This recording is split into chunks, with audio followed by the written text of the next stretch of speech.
Parliament নির্বাচন, রেকর্ডটা check করতে পারেন, আমি রেকর্ড করেছি। সংবিধান তো ডেলি পরিবর্তন হয় না। ওনার কথাই আমি আবার রিপিট করি, অনেকগুলো কমিশন এবং অনেকগুলো আইন এবং অনেকগুলো সংস্কার আমরা পার্লামেন্টের এনাক্টমেন্টের মধ্য দিয়ে নিয়ে আসতে পারি, যেগুলো সময়ে সময়ে সমাজের চাহিদা অনুসারে আমরা পরিবর্তন করতে পারব। সংবিধানে একবার একটা আর্টিকেল সংযোজন হয়ে গেলে সেটা সংবিধান পরিবর্তনের যে বিধান, সেই বিধান ছাড়া আর কখনো সংশোধন করা সম্ভব হবে না। সেই বিষয়টা আমাদের খেয়াল রাখতে হবে।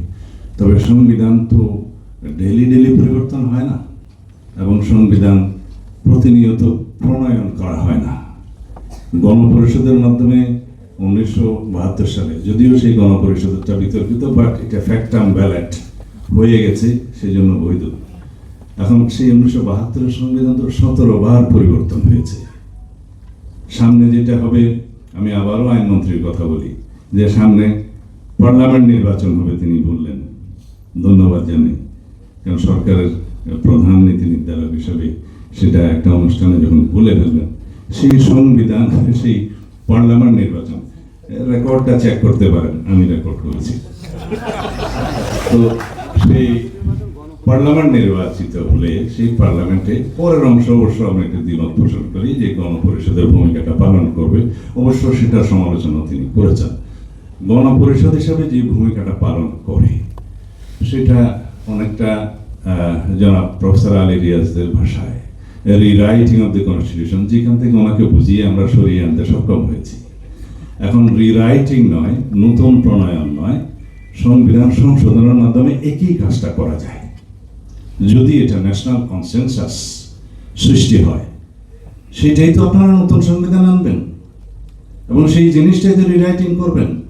সেই একই জিনিসটা সংশোধনের মাধ্যমে আসলে অসুবিধা তো নেই। আমার একজন সমালোচনা করেছিল যে পার্লামেন্টকে আমি মাদার অব দি ইনস্টিটিউশন বলেছি, আসলে সেটা মাদার বলি নাই আমি।